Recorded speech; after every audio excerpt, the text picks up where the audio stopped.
Olá, meus queridos alunos da segunda série do ensino médio. Aqui quem está falando é o professor Jamil, de matemática. Hoje, então, nós vamos dar abertura aí ao nosso terceiro bimestre com um conteúdo que chama Análise Combinatória. Sempre seguindo o currículo, tá? Sempre, então, seguindo o que está sendo proposto lá nas aulas também que vocês podem assistir do CMSP, ok? Bom, pessoal, análise combinatória nada mais é, né, do que métodos para fazer contagens, ok? Por exemplo, quantas senhas de banco a gente consegue formar, né? Dentre os números você tem que escolher 4 e dentre as letras você tem que escolher 2, por exemplo. Quantas placas de carro existem, né? Podem ser formadas. Enfim, de quantas maneiras a gente pode então organizar a fileira lá, né, de vocês na sala de aula. Tem, por exemplo, 7 alunos e 7 carteiras, né, com cadeiras. De quantas maneiras diferentes vocês podem se sentar.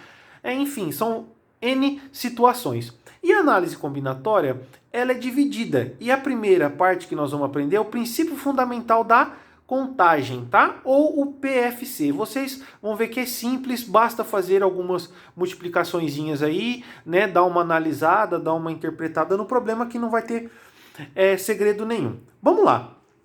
O PFC, que é o princípio fundamental da contagem, diz que se um evento A tem X possibilidades distintas, já então vou falar o que seria o evento, tá?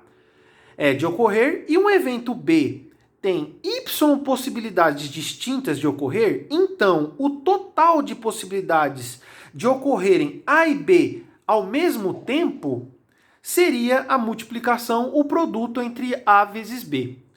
Professor, vamos para o exemplo que eu acho que fica mais fácil, né? O aluno deve estar pensando. Bom, vamos lá. Olha o primeiro exemplo. Ele fala assim, ó, ao lançarmos uma moeda, então veja bem. Vou colocar aqui, ó, moeda. O que seria o evento? Seria as diferentes possibilidades que pode acontecer a gente lançando então uma moeda ao alto. Eu vou chamar o cara de C e coroa de K, ok? Então, lançando uma moeda, ela pode cair com a face voltada para cima, cara, ou coroa, tudo bem? E veja, e um dado, né?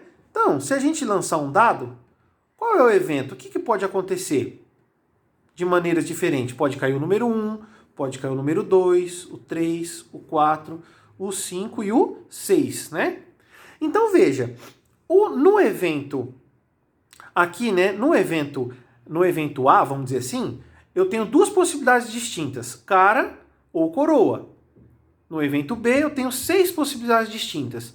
Mas ele fala assim, ó, ele quer que você, então, encontre as possibilidades simultâneas. O que pode acontecer?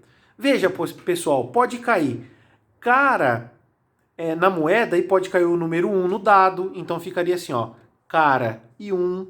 Pode cair cara e 2. Pode cair cara e 3. Até cara e 6, concorda? Mas também poderia cair coroa e 1. Veja que é diferente, ó, né? Aqui na moeda, então já caiu coroa. E assim por diante. Quantas são as possibilidades? Veja, aqui como é um probleminha considerado simples, bastaria a gente contar, né? Pode cair cara e 1, cara e 2, teria 6 aqui, teria 12 possibilidades diferentes. Mas olha como o princípio fundamental da contagem vem para nos ajudar se for então um probleminha com um número muito grande, né? Possibilidades maiores aí. Olha como é simples, basta você pegar as possibilidades de ocorrer o evento A, no caso aqui seria a moeda. De quantas maneiras diferentes a moeda então pode cair com a face voltada para cima? De 2 maneiras. Então basta você colocar o número 2 aqui e multiplicar pelo número de eventos aqui no caso, né, diferentes que pode acontecer no dado. No dado não pode cair de 6 maneiras diferentes? Então, aqui no nosso caso, são 6 maneiras distintas, né? Multiplicando os dois, 12 são as possibilidades. Beleza, pessoal? Simples, não é? Vamos para mais um exemplo. Olha só. Quantos números de 3 algarismos podemos escrever com os algarismos 2, 4 e 6? São duas perguntas. Vamos aqui então para a primeira. Veja bem, eu vou ter que escolher então números, nós vamos formar números de 3 algarismos, certo? Então vai ter aqui a minha centena, a minha dezena e minha unidade. Para a centena aqui, ó, né? Eu posso formar, por exemplo, o número 246. Seria um número? Seria. Mas veja só, eu tenho que ver quantas são as possibilidades que eu tenho de escolha para os números aqui, no caso, da centena. Eu posso colocar o 2, o 4 ou o 6. Então eu tenho 3 possibilidades de escolha.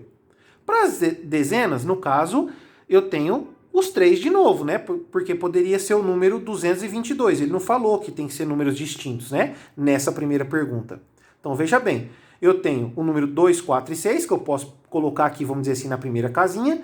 Eu tenho de novo o 2, o 4 e o 6, então eu tenho 3 números de novo. E eu tenho depois, de novo, 3 números que eu posso escolher. Então veja, os números de 3 algarismos que a gente pode escrever dispondo dos números 2, 4 e 6 são 3 vezes 3, 9, 3 vezes 9, 27 números você consegue, então, montar aí, tá? Não é necessário colocar os números, tá? Igual eu falei, poderia ser o 222, 246, 642 e assim por diante. Veja, como são muitos, ele só pediu quantos são, não quais são, né? Agora, olha a segunda pergunta. E de algarismos distintos? Opa, então veja, eu não posso repetir, por exemplo, o 2 duas vezes, o 4. Eu não posso montar, por exemplo, o número 446. Nesse caso aqui, poderia. Nesse não, porque ele fala que os números têm que ser distintos. Então veja só, quando eu vou escolher o meu primeiro número aqui para começar, o número da centena, eu posso escolher o 2? Pode. Eu posso escolher o 4? Pode. Eu posso escolher o 6? Pode. Então você tem 3 opções. Uma vez que você escolheu um desses 3 números, então você não pode colocar ele de novo aqui, concorda? Vamos supor que você colocou o número 2 aqui, ó. Quero montar o número começando com 2. Então o 2 já não pode mais. Veja, esse 3, pessoal, é o número de possibilidades, não é o algarismo 3, tá? Eu não vou montar um número 300 e alguma coisa, até porque nem tem o número 3 aqui, beleza? Então tá. Para a segunda casinha, veja, eu já usei o 2, né? Por exemplo. Então o 2 já não pode mais. Então agora me resta quantas possibilidades de escolha? Apenas 2, ou o 4 ou o 6. Vamos supor que a gente tenha escolhido o 4, né? Tá, então só vai me sobrar agora quantas possibilidades? Só o número 6, então eu só tenho uma possibilidade. Então veja, os números aqui que nós vamos multiplicar não são os algarismos, são as possibilidades, ok? Então eu tinha 3, depois 2, depois 1. 3 vezes 2, 6, 6 vezes 1, 6. Olha como cai, né?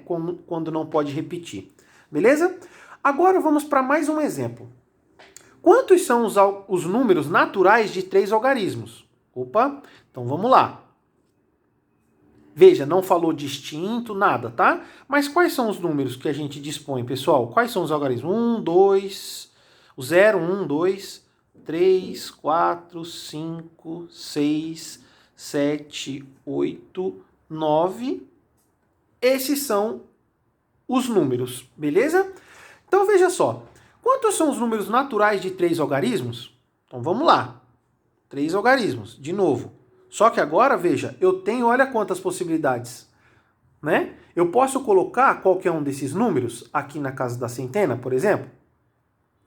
Será que existe o número 023? Não, né? Então seria um número de 2 algarismos. Então a única restrição, pessoal, é que aqui, ó, né, na centena, não pode ser o número 0. Ok? Então eu tenho quantas possibilidades de número para colocar aqui? Ó? Tenho 1, 2, 3, 4, 5, 6, 7, 8, 9. Eu tenho 9 números que eu posso colocar aqui.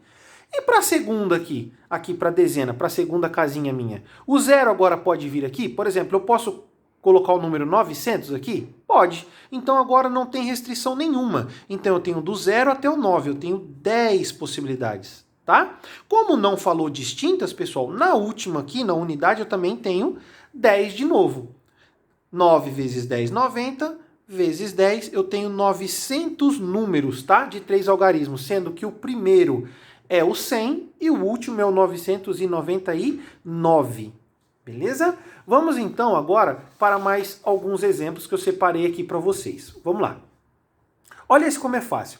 Imagine que você tenha 3 calças, 5 camisetas e 2 sapatos. E queira saber quantas são as combinações possíveis utilizando essas peças. É claro, uma de cada. Você tem que usar.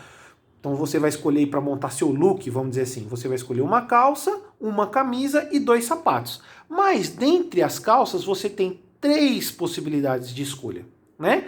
Depois você tem quantas camisas para escolher? Dentre as possibilidades você tem 5. Então veja só. E nós temos 2 sapatos. Lembrando que se você mudar só o sapato, já mudou o look, ok? Já mudou então aí as suas combinações. Então olha de quantas maneiras a pessoa poderia se vestir se ela dispondo de 3 calças, 5 camisas e 2 sapatos. 3 vezes 5, 15, 15 vezes 2, de 30 maneiras, quer dizer, ela pode passar o mês inteiro aí, né, se vestindo de maneira diferente. Beleza? Agora olha só, dispondo dos dígitos 3, 6, 7, 8 e 9, quantos são os números naturais pares de 4 algarismos? Ó, então eu quero montar números de 4 algarismos, ok? Então vai ter uma casinha a mais aí agora, beleza? Então vamos lá. Só que veja só, ele deu algumas dicas aí. Ele falou assim, ó, o número tem que ser par. Pessoal, para ser par, e outra coisa, distintos, hein? Eu não posso usar o mesmo número. Eu vou montar um número de 4 algarismos aqui. Por exemplo, professor, esse número aqui, ó, é um número par? É, né? É de 4 algarismos? Sim. Mas está repetido aqui o 8. Ele falou que não pode, tem que ser distintos. Então vamos lá, vamos devagar. Ó, para ser par, pessoal, então o número aqui, ó, na última casinha, vou chamar assim nas unidades para ficar mais fácil para a gente entender, ele vai ter que terminar ou em 6 ou em 8. Professor, mas se terminar em 2, em 4, sim, também seria par, mas eu não tenho esses números aqui, né? Ele falou apenas com esses números, tá? Então eu tenho o número 6 e o número 8. Veja, eu tenho então 2 possibilidades aqui para terminar o meu número. Ok. Veja bem, vamos aqui agora. Ó. Quantos são os números, pessoal, que eu quais são os algarismos que eu posso colocar aqui? Ó? Eu posso colocar o 3? Posso. 1. Eu posso colocar o 6? Posso. 2. Eu posso colocar o 7? Posso. Eu posso colocar o 8? Posso. Eu posso colocar o 9? Posso. Então eu tenho 5 possibilidades de escolha para colocar aqui. Ok? Só que prestem atenção. Já foi escolhido um desses 2 números, ou o 6 ou o 8, para ocupar a casinha das unidades, para que esse número seja par. Vamos supor então que eu tenha escolhido o 6, então eu tenho que eliminar essa possibilidade. Eu não posso colocar o 6 aqui e aqui ao mesmo tempo. Lembrando que aqui são as possibilidades, tá bom? Então vamos lá. Me sobraram então apenas 4 possibilidades de escolha, tá bom? E aqui, para essa segunda casinha nossa, né, da centena, vamos supor que a gente tenha começado com o número 3, então. Tem gente que deve estar pensando, ele começou com 3, mas colocou 4 aqui. Volto a dizer, o número 3 é como se a gente estivesse montando o nosso número aqui embaixo. O 4 são as possibilidades, ok? Então vamos supor que eu tenha começado o meu número com o número 3 aqui, né? Beleza, então 3 já não pode ser mais, ok. Eu terminei o número com o número 6, então 6 já não pode ser mais. Me sobraria então só o 7, o 8 e o 9. Sobram quantos? Sobram 3 escolhas, né? Eu tenho 3 escolhas. Para seguir aqui na sequência, vamos supor que tenha sido o número 7, né? Me sobraram quantos números aqui? Então, pessoal, apenas 2. Então agora basta a gente multiplicar, né? 4 vezes 3, 12. 12 vezes 2, 24. 24 vezes 2, eu tenho... dispondo desses dígitos 3, 6, 7, 8 e 9, eu tenho 48 números pares distintos. Ok, pessoal? Essa foi só a nossa primeira aula, a gente vai continuar, tá? Vamos trazer mais exemplos, ok? A matéria de análise combinatória ela é gostosa, porém ela é bem extensa. E até um próximo vídeo. Um grande abraço!